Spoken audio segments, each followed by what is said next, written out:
Hello everyone and welcome back.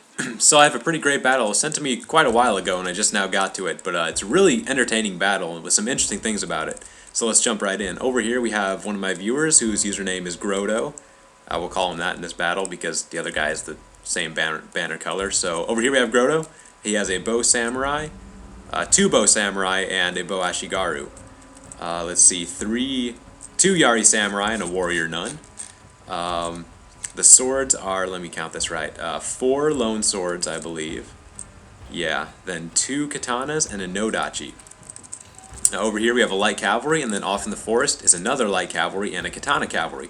A good thing to do on the crab deployment, keep one of your cavalry out in the open so the enemy thinks that's your entire cavalry corps. So it'll allow your other units to sneak through the forest undetected and the enemy won't even be thinking about them. Now over here we have a tough army to deal with, really. 5 bow warrior monks, and then just a bunch of infantry. A naginata samurai, a ton of katana samurai, and then, let's see, like 1 nodachi, and then just a bunch of katanas. No cavalry, so this is a good illustration of why you should always have cavalry. Even 1 cavalry unit could have saved the battle here for green, which I would call this guy green, I would call this guy over here Grodo. So we're moving up, we're at a slumbering settlement, which has just the 1 workshop in the middle. It's pretty hard to take unless your opponent is really dedicated to camping. So both sides are just going to be squaring off right here. Now one good thing about cavalry is the psychological effect and how it makes the enemy have to micromanage more and can make him make mistakes. And Grodo is going to do a good job of just threatening him with cavalry. I'll just quadruple speed because it's kind of setting up. And Grodo is going to move his 1 light cavalry off to this side and kind of pretend to be sneaking him around. Though he actually is sneaking him around. And he's going to try some very risky, aggressive moves with his cavalry early on. Let's see, we have another Naginata. Is that? Yeah, it's definitely a different one. Yeah, so he has another Naginata samurai over here. So just 2 of them, actually. So look at that infantry line. It's just huge. And all samurai. Grodo really only has, he's like half lone swords. Then the rest are, you know, a couple katanas, a couple nodachis, and a couple spears. So infantry advantage is way in green's favor. So Grodo is going to need some serious tricks up his sleeve to win this battle. With 3 cavalry units, is that going to be enough to take down this whole infantry line? I guess we'll see. A little complaint here about the skirmishing. If your enemy has 5 bow warrior monks, and you just have 3, like an ashigaru and a bow samurai, you're definitely not winning that skirmishing battle, unless the enemy is just really, really awful at skirmishing. So I would say here, once you got the bows distracted, that might have been a good time to attack. Either with infantry or cavalry, and he's going to kind of do that.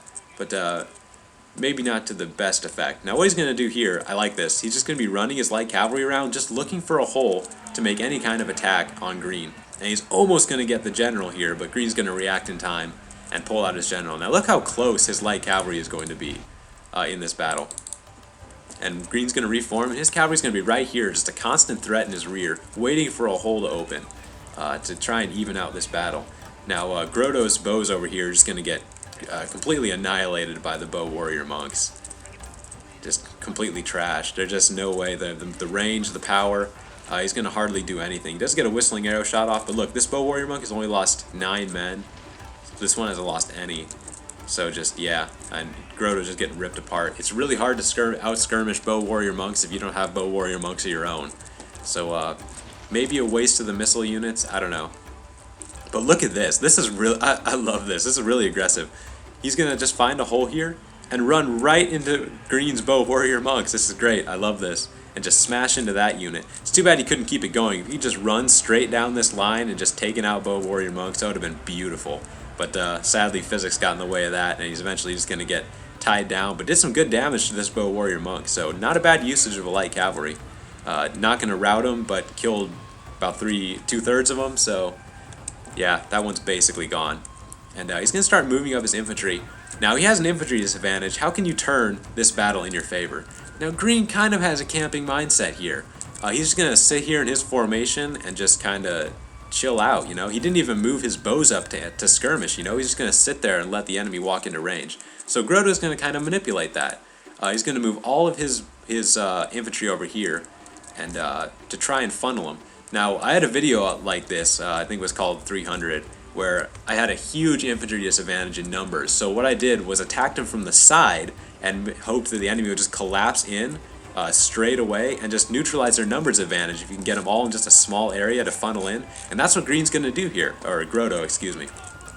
He's going to have all of his infantry over here, and he's going to attack one side of green. And that'll force green to just collapse in, and green won't be able to envelop him as if you would if you were attacking straight on. So really good plan of attack there from Grodo. He still has his 2 cavalry waiting patiently way off in the woods over there. He's going to be very patient with that. Very good idea. Don't want to throw away your cavalry because you're going to need them to win this battle. Your infantry's not going to do it, and your bows aren't going to do it. It's going to have to be your cavalry. That's your only advantage. So you have to be careful with that. So good job. Green now thinks that Grodo has wasted his cavalry, and so won't be thinking about it.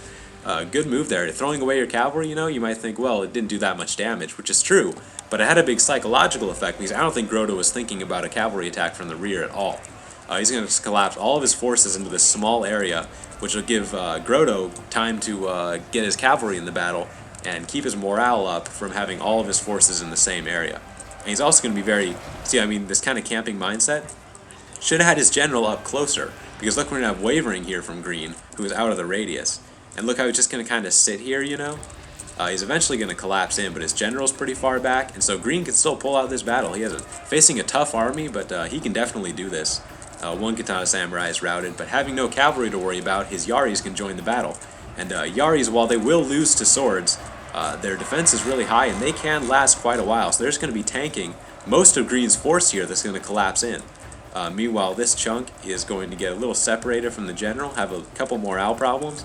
But even with the rally, Grodo's infantry line is starting to break, starting to waver. A couple units have already routed. Remember, most of them are lone swords.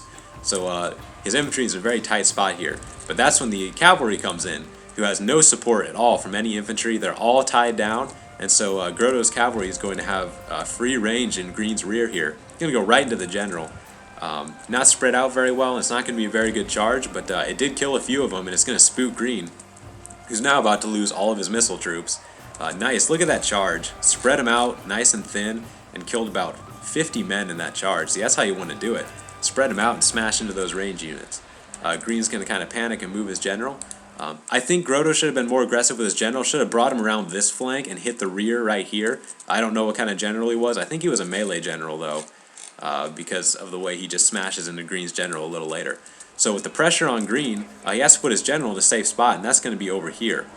But there's also a little exposed area for Grodo to come and take advantage of that.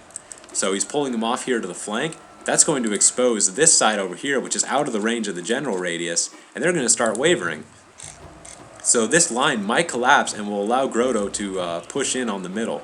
But meanwhile, his Katana cavalry is going to go right into the backs of this huge mass right here and going to get a nice charge, good cavalry bonus or penalty to morale, flanking penalty, and Green's going to start feeling the heat here.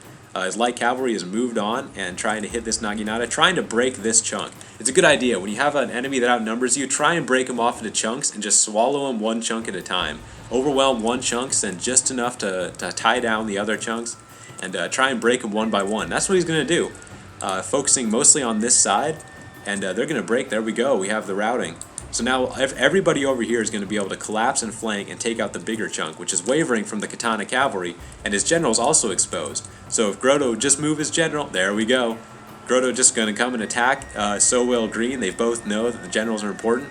And look at this charge. Going to get a very nice charge. He was in loose formation, but regardless, killed about 10 right there.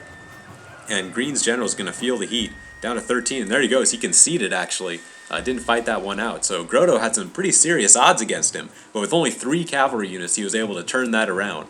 So it just shows you how very, very important cavalry is. You shouldn't build armies without cavalry. You think you have a very strong army with all that infantry, but just 3 cavalry units, 2 of them only light cavalry, were able to just turn that battle around in Grodo's favor. So very nice battle there from Grodo. Again, the skirmishing was a little rough. I would have definitely tried to follow up an infantry attack as soon as possible to try and get the bows to shoot at your bows, which will basically be sacrifices in that battle. But overall, pretty good battle. Good usage of cavalry, way to psych out the enemy, make him think he was safe, and then close in on him when he least expected, and everybody was tied down. So good job there, Grodo, and thanks for watching.